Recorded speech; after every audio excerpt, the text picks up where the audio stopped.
Hello tout le monde, j'espère que vous allez bien. Aujourd'hui j'ai envie de vous parler d'un sujet, j'avais pas du tout prévu de vous parler de ce sujet-là, j'avais fait tout un plan d'une vidéo avec plein de sujets super intéressants, mais la vie m'emmène à vous parler de ça aussi parce que c'est ce que je suis en train de vivre actuellement et cette année, et je trouve que c'est important, en tout cas mon fil conducteur dans ce que je vous partage à chaque fois, c'est vraiment de me relier avec ce que je suis en train de vivre moi pour que ça ait du sens autant pour moi que pour vous.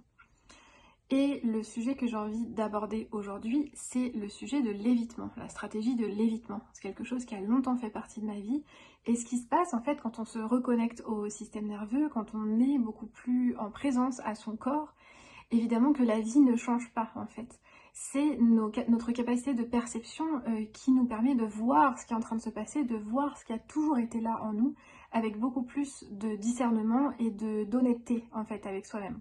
Pour vous donner des exemples concrets, quand il va se passer un choc émotionnel assez fort, donc très vite ça peut arriver assez jeune, les premiers chagrins d'amour, les ruptures d'amitié, c'est des sujets dont je parle assez souvent, mais parce que c'est les premiers chocs émotionnels assez intenses, vont rester ancrés en nous.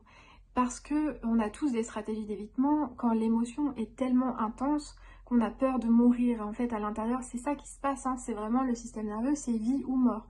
Et donc, si une émotion est trop intense à traverser, on va forcément l'éviter et c'est normal.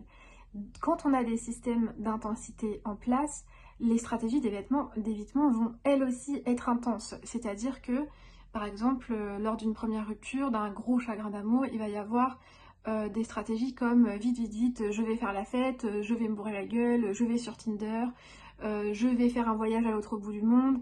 Très vite, en fait, il y a des choses comme ça qui émergent à la hauteur de l'intensité qu'on ressent à l'intérieur. On va chercher des solutions aussi intenses. Il va aussi y avoir celle de plonger dans le travail, trouver un travail qui occupe en fait tout notre esprit pour ne pas penser à la douleur. Et en fait, la douleur, en l'occurrence ici, c'est je ne peux pas exister sans l'autre. Ça vient nous rappeler la blessure initiale qui est la souffrance, la perte du lien et surtout la peur du vide. Le système nerveux préfère rester dans un enfer connu qu'un paradis inconnu. La souffrance de la blessure qui est là est son enfer connu. Et donc, c'est devenu un confort presque. Et après, c'est pour ça qu'on reproduit toujours les mêmes histoires. Après une rupture, je vais aller sur Tinder, je vais rencontrer quelqu'un pour décharger en fait la charge émotionnelle.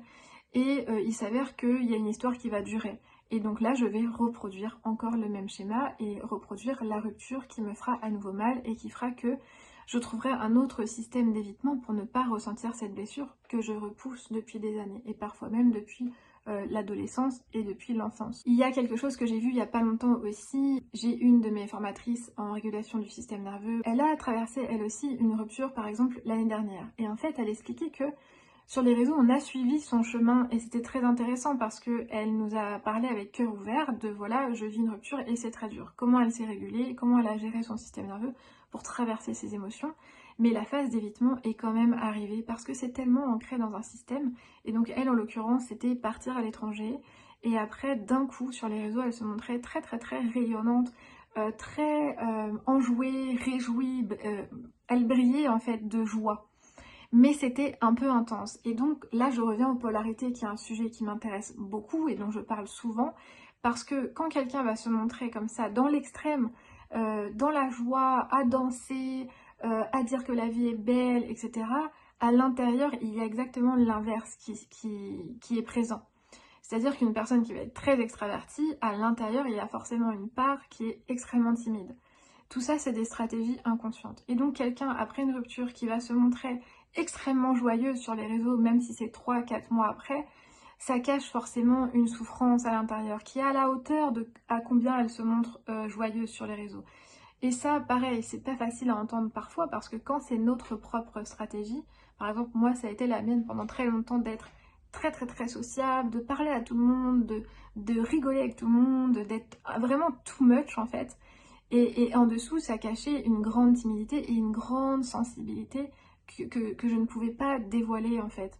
Et c'est ça le paradoxe, et c'est là le paradoxe. Et je vois que des fois c'est encore ma stratégie de sociabilisation parce que il y a la peur de montrer sa sensibilité, comme si c'était dangereux.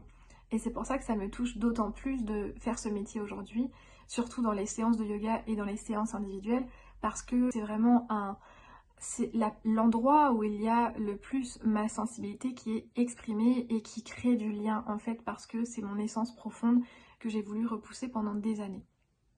Revenir dans mon corps m'a permis de pardonner cette part de moi qui avait cette stratégie-là. Il y a beaucoup la notion de pardon, parce qu'on peut avoir honte aussi de ces stratégies quand on s'en rend compte. On peut se dire, ah là là, j'ai voulu être perfectionniste à tel endroit, tiens, j'ai voulu éviter cette blessure. Je suis parfaitement consciente que là, je suis partie en voyage et que là, j'ai fait n'importe quoi.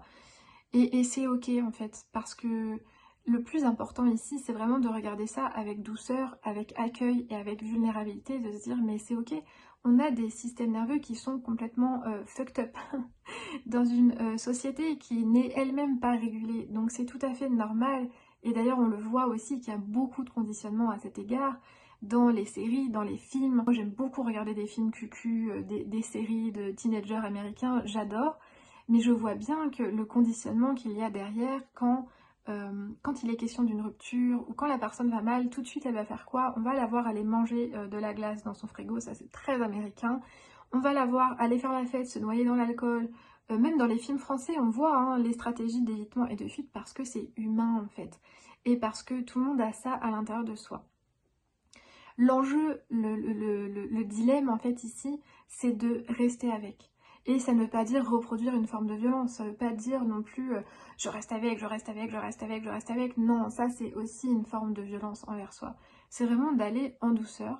Et ce que la régulation permet, c'est ça en fait, c'est de revenir en douceur dans son corps. C'est de s'autoriser à, là je vis une émotion qui est lourde, je vais me reconnecter à mes sensations, me reconnecter à la nature, me reconnecter à mon corps. En fait, quand on vit quelque chose de dur, et j'ai vu ça en séance la semaine dernière, en fait, quand il y a des schémas de sensibilité, par exemple une personne qui va être très touchée par les guerres à l'extérieur, ce qui se passe dans les autres pays, la pauvreté, la misère, etc., dans son système, il n'y a pas l'autorisation à accéder aux sensations corporelles et au plaisir. Parce qu'il y a comme un interdit de je ne devrais pas. Et on peut vite le remarquer de quand ça va pas, on ne s'autorise pas à savourer l'eau chaude d'une douche ou boire une boisson chaude et la serrer contre son cœur. En fait, on n'est pas habitué à se donner ce genre d'amour-là, à s'autoriser dans le chaos 5%, 2 secondes de connexion à soi. C'est comme si on était soi-même addict à la souffrance en fait. Et c'est ça qui est paradoxal et qui est impressionnant à regarder en face en fait, c'est cette forme d'attachement et d'addiction à la souffrance. Parce que la souffrance pour le système nerveux est une façon de rester en lien ici. Et c'est très difficile de s'envoyer le mantra suivant, de se répéter le mantra suivant. Je peux m'autoriser à exister sans le lien. Et ça, ben, tout de suite, ça peut créer une grande tristesse ou un grand chagrin parce qu'ici, il s'agit de faire le deuil d'un amour qui n'est pas reçu à un endroit ou qui n'a pas été reçu à un endroit où il aurait dû être reçu. Comme on l'attendait, comme on l'espérait en fait. Tout ça, c'est des interprétations. Les blessures, c'est l'enfant en nous qui a fait des interprétations d'un immense manque d'amour en fait, quelque part. C'est là qu'on voit que les douleurs qu'on ressent ne sont pas nécessairement liées à la situation, aussi terrible soit-elle. Le décès d'un proche, la fin d'une histoire, la fin d'une relation, tout ça ne fait que rallumer des brèches de blessures à l'intérieur de soi.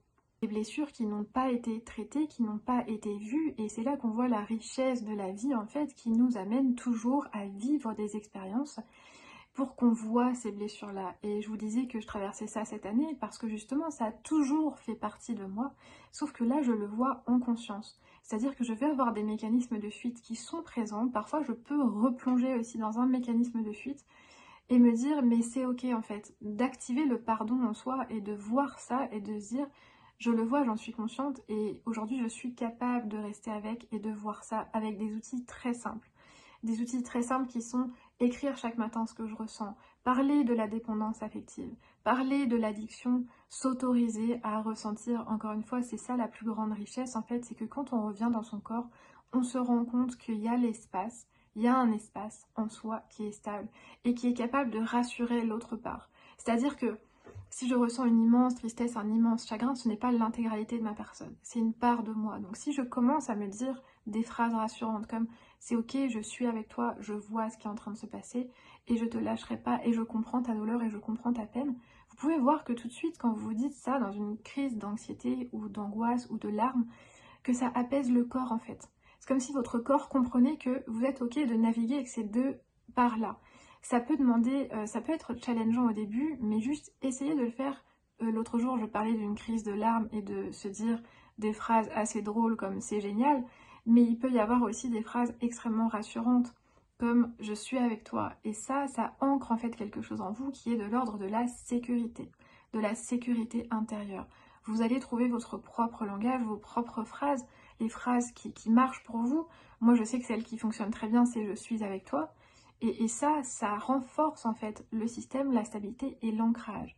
Ça veut dire que ça donne le message à votre corps qu'aujourd'hui vous êtes l'adulte et que vous êtes capable de voir cette émotion à petite dose. Et pas de la traverser de manière intense, de pleurer pendant 10 heures, mais juste chaque jour un tout petit peu, de s'autoriser à pleurer 5, 10, 15 minutes, même sans savoir pourquoi parfois, et se dire c'est ok, je suis en train de pleurer, mon corps a besoin de pleurer, et je traverse en fait. Et je traverse et je reste en présence, et je reste stable en moi. Et je me connecte à mon ancrage, à ma sécurité intérieure qui est déjà là. Votre corps ne fait que s'en rappeler en fait, vos cellules se rappellent de ça, c'est juste le mental qui a oublié. Ce que j'ai envie d'ajouter, c'est que pourquoi c'est aussi compliqué de traverser l'émotion, parce que ça ramène à la blessure initiale, en fait la blessure initiale de séparation. Et la blessure initiale qui peut dire je ne suis pas assez pour être aimée, je n'ai pas été aimée à cet endroit-là, et qui rapporte une grande souffrance en fait à l'intérieur, un grand vide. Et c'est ça l'inconnu, quand on dit plonger dans l'inconnu, en fait, c'est plonger dans le vide tout bonnement. Et ça peut faire peur. Ça peut faire très très peur parce que le système nerveux ne connaît pas le vide. Mais en osant un tout petit peu chaque jour, on peut voir que ce vide n'est pas dangereux. Et comment ça se passe en séance par exemple individuelle? C'est de voir sa mythologie intérieure, son histoire intérieure, le drame qu'on se raconte à l'intérieur de soi, c'est-à-dire à quel moment j'ai été coupée de ça, à quel moment j'ai été déconnectée de l'amour inconditionnel. Et le drame qu'on va se raconter chacun à l'intérieur de soi, c'est exactement ce qu'on vient voir en séance individuelle. J'ai un exemple qui est assez parlant à ce sujet-là, et ça fait longtemps que je veux vous en parler parce que c'est très très très intéressant ce qui s'est passé. J'ai une femme qui vient me voir et qui me dit voilà, je comprends en fait que je suis dans le manque en ce moment et que j'ai une grande dépendance à faire, tous les choix que je fais en ce moment sont liés au manque et à la peur d'être seule et surtout au besoin de reconnaissance. Donc elle avait vraiment très bien analysé son problème, mais elle voulait voir pourquoi dans sa vie ça créait aussi une souffrance et ça l'empêchait d'être elle-même et de faire des choix. Et elle, ses stratégies de fuite, c'était justement de créer de l'attachement dans des endroits qui n'étaient pas forcément bons pour elle et qui ne reflétaient pas son essence. Qu'est-ce qui s'est passé? En fait, la blessure initiale derrière ça, quand on est allé voir dans son inconscient, son film intérieur, c'était un... Je vais pas rentrer dans les détails, mais je vais essayer de vous dire les grandes lignes. Les parts douloureuses dans son corps étaient représentées par une femme en détresse, très en détresse, une vieille femme très en détresse, et elle avait envie d'aider. Et sauf qu'à chaque fois qu'elle s'approchait, la vieille femme la repoussait. Et donc il y avait beaucoup de rejet aussi. On a trouvé un moyen de communiquer et de collaborer avec cette part-là et de savoir quels étaient ses besoins. Et le besoin de cette vieille femme, justement, était de vouloir partir, de vouloir s'en aller. Et donc, on a pris plusieurs chemins dans son inconscient, dans son corps, on a suivi les sensations corporelles et ce que son système nerveux voulait faire. En fait, on collabore vraiment avec le corps, qui a lui-même son propre système de résolution. Et ici, le message, en fait, était tel que, une fois qu'elle a pris la vieille femme avec elle, qu'elle a réussi à l'aider et qu'elle l'a emmenée loin, à l'autre bout du monde, dans un endroit où elle est en sécurité, au moment où elle repart, elle me dit mais là j'ai plein de questions, et j'ai plein de questions de est-ce que finalement c'est bien ce que j'ai fait, est-ce qu'elle avait vraiment envie que je fasse ça? Elle regrettait en fait, elle avait l'impression d'avoir mal fait, et elle avait des pensées envahissantes et beaucoup de culpabilité et de honte, et surtout la peur d'avoir manipulé cette personne-là. Et donc ça, c'est quelque chose qu'elle ressentait très souvent dans sa vie et dans ses relations. Et quand on a été voir d'un autre regard en fait ce que vivait cette femme, quand on est retourné voir la vieille femme d'un autre regard, d'un autre point de vue, ce qu'elle vivait elle quand elle était dans cet endroit safe, eh bien figurez-vous que elle a pris conscience à ce moment-là, en regardant cette femme, qu'elle avait un tout autre visage. C'est-à-dire que cette vieille femme qu'elle a tant voulu aider, quand elle est retournée la voir, avait un visage de sorcière. Et elle s'est rendue compte en fait de la honte qu'il avait en elle de s'être fait avoir quelque part. Et ça, c'était sa grande blessure. Là, on touche vraiment à des mémoires de manipulation, d'emprise et un grand besoin d'exister à travers le regard de l'autre et à travers le fait de le sauver. Et ça, eh bien, ça a été une grande claque, mais qu'elle a vue avec douceur et avec bienveillance. Alors évidemment, il y a plein de biais, il y a plein de prises de conscience ici qui ne concernent que son histoire. Mais ce que je trouve particulièrement intéressant dans cette séance, c'est la façon dont la perception a changé. Et comment une personne qui peut être extrêmement démunie et qu'on a envie d'aider, dans l'inconscient je parle, hein, dans le drame intérieur, peut avoir un visage de sorcière à un moment donné. Et ça, c'est très représentatif en fait de beaucoup de schémas de sauveur et de triangle de Karpman, hein, sauveur, bourreau, victime, sauveur, bourreau. Là où c'est très intéressant, c'est que dans sa vie, je lui ai dit, à chaque fois que tu vas ressentir ça, en fait, ces questionnements-là, ça sera ton propre système d'alarme intérieure. Là où ça a tout à voir avec la blessure d'évitement, c'est que c'était tellement dur de ressentir cette trahison-là, qu'elle nourrissait ce schéma-là. Elle nourrissait dans sa vie la blessure et donc elle attirait à elle des choses qui lui rappelaient cette sensation-là, cette blessure-là, sans qu'elle en soit consciente. Le fait d'avoir été voir ça dans son inconscient lui a montré sa stratégie d'évitement et lui a montré que dans sa vie, ça devient un outil et ça devient une façon de percevoir le monde autrement. Ça ne veut pas dire que c'est l'autre le problème. Ça veut dire qu'à chaque fois qu'elle va commencer à culpabiliser, se poser des questions, regretter d'avoir fait quelque chose de mal, elle est dans une situation où sa blessure est activée. Et donc ici, c'est un outil en fait qui devient, c'est là où l'alchimie se fait, la blessure devient un outil de perception d'une richesse incroyable. Voilà ce que j'avais envie de vous dire aujourd'hui. N'hésitez pas à me faire des commentaires, c'est un sujet qui est extrêmement profond, il y aurait tant de choses à dire sur la blessure d'évitement, mais j'espère vous avoir apporté quelques clés. N'hésitez pas à me faire des retours sur vous, quelles sont vos stratégies d'évitement, est-ce que vous en avez pris conscience et comment vous naviguez avec ça aujourd'hui. Je suis très curieuse et surtout si vous avez des incompréhensions par rapport à ce que j'ai dit, parce que j'ai l'impression d'avoir été dans tous les sens, n'hésitez pas à me dire. Voilà, je vous embrasse et je vous dis à très bientôt. Il y a quelque chose que j'ai trouvé super intéressant à ajouter en bonus à cette vidéo parce que ça fait sens avec tout ce dont je viens de parler et surtout avec l'évitement. Quand une émotion est cristallisée, généralement, en fait, le plus dur c'est d'aller la voir et tout le monde peut se demander mais ok, mais comment je fais du coup?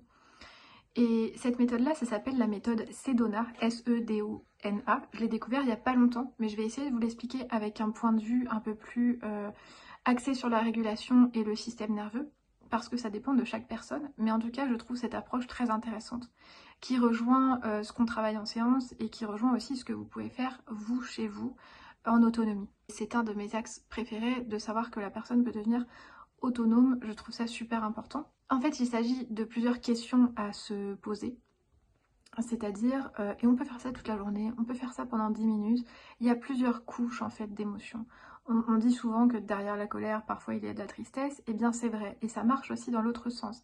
Derrière la tristesse, il peut y avoir de la colère. Et souvent, c'est plutôt les émotions qu'il y a en dessous qu'on ne veut pas vraiment voir et auxquelles on ne veut pas être confronté parce qu'elles sont là depuis longtemps.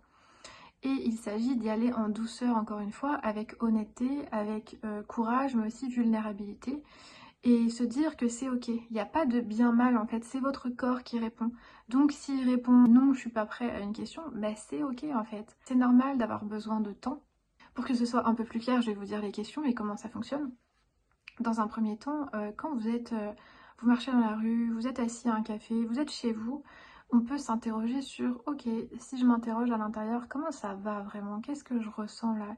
Qu'est-ce qui est présent? En prenant l'exemple du chagrin ou en prenant l'exemple de la peine, si je me sonde à l'intérieur de moi, avec honnêteté et avec courage, je peux me dire ok, là je ressens de la peine qui est présente. La deuxième question c'est ok, est-ce que cette émotion a la place d'exister? Est-ce que je peux la regarder attentivement? Est-ce que je peux lui laisser de la place tout en restant dans cette énergie d'observation, d'observateur et de voir, ok, je ressens de la peine. Si je laisse de la place à cette peine, ça donne quoi? Sans plonger dans la crise de larmes, par exemple, parce que plonger dans le drame, c'est aussi une forme de fuite, pardon. Il s'agit de la regarder, de voir où c'est dans le corps et de sentir cette peine. Et s'il y a des larmes qui coulent, c'est ok. Tout en respirant en fait dans la sensation, en sentant où est-ce qu'elle est dans le corps. Et en se disant, ok, là je ressens de la peine et en s'autorisant à l'accueillir en fait, à l'accueillir en soi et à lui dire c'est ok que tu sois là, c'est ok, je te ressens et je te vois. En disant à cette peine que vous lui voyez et qu'elle a le droit d'exister, vous êtes déjà en train de vous autoriser à ressentir quelque chose qui généralement c'est beaucoup plus pratique d'en faire un déni et de dire mais non moi ça va, je vais super bien. Regardez ça avec honnêteté, ça demande beaucoup de courage, c'est pour ça que je parle souvent de courage. Regardez cette peine et la laisser exister, plus on la regarde, plus elle peut s'intensifier, elle peut prendre de la place. Et c'est normal, et c'est ok. Toujours en gardant, en étant relié à son corps et à sa respiration, juste le fait de respirer dedans, déjà, ça suffit en fait. Dans ce temps-là, vous pouvez observer les pensées qui nourrissent en fait cette peine, ce chagrin, les peurs qu'il peut y avoir, s'il y a des images, s'il y a des choses qui viennent, rester attentif en fait à tout ce qui peut émerger de cette émotion quand on lui laisse de la place en fait, et tout ce à quoi elle est reliée. La troisième question, c'est est-ce que je peux laisser cette émotion partir? Est-ce que je peux l'abandonner? Est-ce que je suis prête à vivre sans ça aujourd'hui? Il n'y a que deux réponses possibles, oui ou non. Et c'est là que la réponse n'a pas vraiment d'importance puisque c'est parfaitement ok si c'est non. En fait, il n'y a pas de bien mal. Si ça se trouve, il y a un lien d'attachement derrière ce chagrin. Si ça se trouve, cette tristesse permet de rester en lien avec l'autre. Et on voit souvent ça quand il y a des décès de personnes proches. Très souvent, traverser un deuil, c'est tellement difficile en fait qu'on peut voir des personnes qui n'ont pas traversé leur deuil. En fait, c'est des personnes qui vont rester accrochées à l'image de la personne qu'elles ont perdue et organiser leur vie en fonction de ce chagrin et penser le plus souvent possible à cette personne-là pour rester en lien. Mais énergétiquement, ça veut dire qu'il y a comme une accroche en fait des deux côtés, autant de la personne qui est décédée que de la personne qui s'accroche. Et il n'y a aucune libération. Mais en fait, peut-être que votre corps a besoin pendant un instant de sentir que cette peine, ce chagrin a le droit d'exister et a besoin de rester encore un peu ici. C'est un rythme à prendre avec respect et avec douceur. Dans l'exemple de la personne qui est décédée, là il y a une résistance en fait très concrètement. La résistance c'est je veux pas lâcher. Je veux pas lâcher, je veux rester accrochée. Mais autorisez-vous à, s'il y a un non qui sort ici, à se dire c'est ok. Je suis en chemin pour ça, je suis en train d'apprendre, je ne sais pas comment faire et c'est ok en fait. Ça marche aussi dans l'autre sens. Par exemple, je vais me dire ok, qu'est-ce que je ressens là maintenant? Ah bah je ressens de la joie, je passe une super bonne journée, je suis contente. Mais il peut aussi y avoir de l'attachement à cette joie-là. Par exemple, je suis en relation d'amitié avec quelqu'un qui me rend super joyeuse, je plonge dans cette joie-là et je rentre en fait dans une forme d'idéalisation. Je ressens de la joie, je suis quelqu'un de joyeux, ça va devenir même une part d'identité, mais ça veut dire que le jour où cette personne, je sais pas moi, déménage ou la relation s'arrête ou se marie à quelqu'un, ce qui fait qu'elle est de moins en moins disponible, il va y avoir un déni derrière ça, de ma joie était raccrochée à cette personne-là. Et donc c'est une forme de s'accrocher à cette joie-là, de ne pas vouloir la lâcher. C'est intéressant de faire cet exercice dans les deux sens, autant avec les émotions dites négatives que les émotions dites positives, pour voir à quoi on s'accroche. Parce qu'évidemment que si je suis toujours accrochée à ma joie, c'est-à-dire que je laisse très peu de place aux autres choses d'exister. Et ça crée un vrai déséquilibre en fait. Je m'accroche au positif, et là on rentre dans une pensée binaire en fait, hein. Je m'accroche au positif, je suis quelqu'un qui va toujours bien, et c'est comme ça.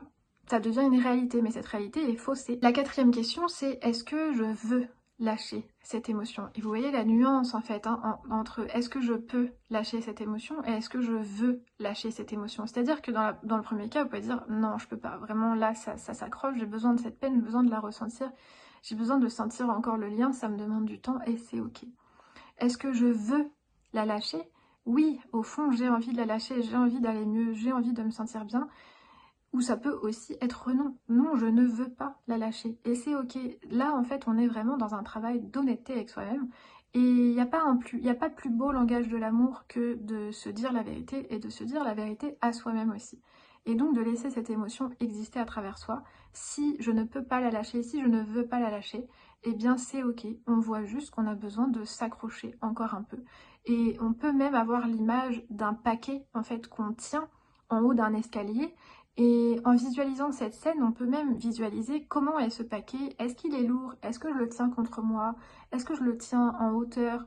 C'est intéressant ici somatiquement de voir cette émotion qui est représentée par ce paquet, est-ce qu'il est beau, quelle couleur il est, comment, à quoi il ressemble. et comment je le tiens. Et on peut se rendre compte en visualisant ça, qu'effectivement, peut-être on peut ressentir de la lourdeur dans les bras.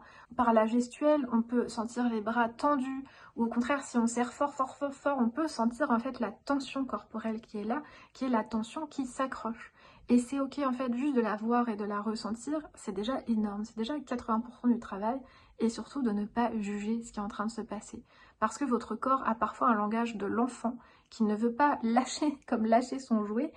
Eh bien oui, même les émotions négatives peuvent être vues comme des jouets auxquels on tient très fort parce que ça nous permet d'exister en fait. Ça nous donne un sentiment d'être vivant. Et donc c'est ok de ni pouvoir ni vouloir la lâcher. Rester avec. C'est là qu'on dit rester avec en fait. Rester avec et respirer ici. Et enfin, la dernière question, la cinquième, si j'ai bien suivi le déroulé, c'est est-ce que je vais la lâcher et quand? Et là, vous pouvez laisser votre corps parler. Ça peut être bientôt, ça peut être prochainement, ça peut être maintenant, ça peut être c'est déjà là.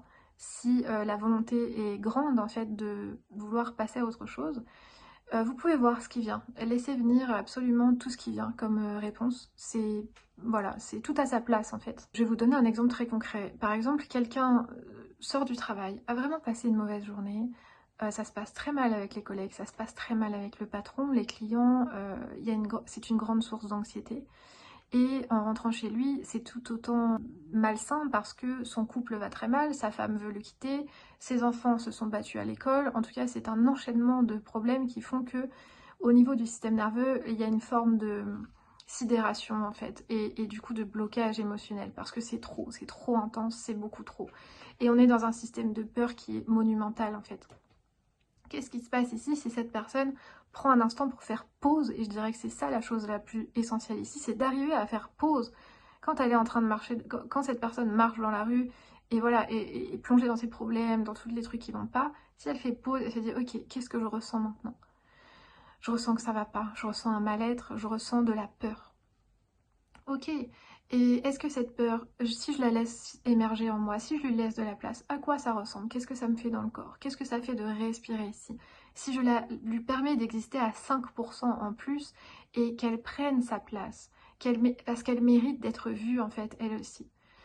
Et de respirer aussi, ça permet à l'émotion d'être vue et ça permet aussi au corps de voir qu'il n'est pas entièrement, intégralement cette peur. Vous pouvez l'observer, vous pouvez respirer dedans. Est-ce que je peux la lâcher? Oui. Est-ce que je veux la lâcher? Oui. Et quand est-ce que je vais la lâcher? Maintenant. Ok, et vous voyez que le processus se fait parce que si il continue à respirer ici et à continuer à se dire ok, qu'est-ce que je ressens maintenant? Et bien il voit qu'en dessous de la peur, il y a de la fatigue. Ok, je ressens de la fatigue. Je laisse cette fatigue prendre la place. Je la ressens moi, je la regarde, je collabore avec elle en fait. Est-ce que je peux la ressentir un peu plus profondément à 5%, un petit peu plus, et je vois où elle est dans mon corps. Je respire ici, je ressens la fatigue. Est-ce que je veux que cette fatigue s'en aille? Oui. Est-ce que je peux faire en sorte que cette fatigue s'en aille? Oui. Quand est-ce qu'elle va partir? Maintenant. Et je lâche, et je lâche, et je lâche. Qu'est-ce que je ressens maintenant? De la tristesse. Et vous voyez en fait que plus on enlève les couches, plus on accède à une blessure qui est profondément présente, sans doute depuis longtemps et sans doute depuis l'enfance. Et là, c'est très intéressant parce qu'on est prêt à naviguer toutes sortes d'émotions qui émergent en l'accueillant en soi. Et vous allez voir que plus vous allez laisser passer les couches, plus dans le corps la posture change, la respiration change. Il y a comme un redressement qui s'opère, les muscles du visage s'ouvrent parce qu'en fait c'est la peur qui disparaît, la peur de traverser une émotion.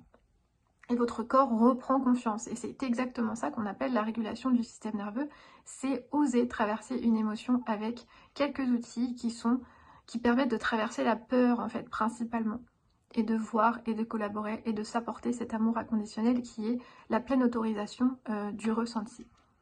Voilà, j'espère que cette méthode vous a parlé. Évidemment, il y en a tellement d'autres, hein. C'est pas une méthode ABC, problème, solution. Tout ça est nuancé en fait par vous, ce qui vous parle, par votre langage, par les questions. Il y a des gens qui sont beaucoup plus attentifs au ressenti corporel et qui ont juste besoin de respirer dans la sensation et ça suffit largement. Mais je trouvais ces questions intéressantes. Voilà, n'hésitez pas à me dire ce que vous en avez pensé. Je vous souhaite une très belle journée et je vous dis à bientôt.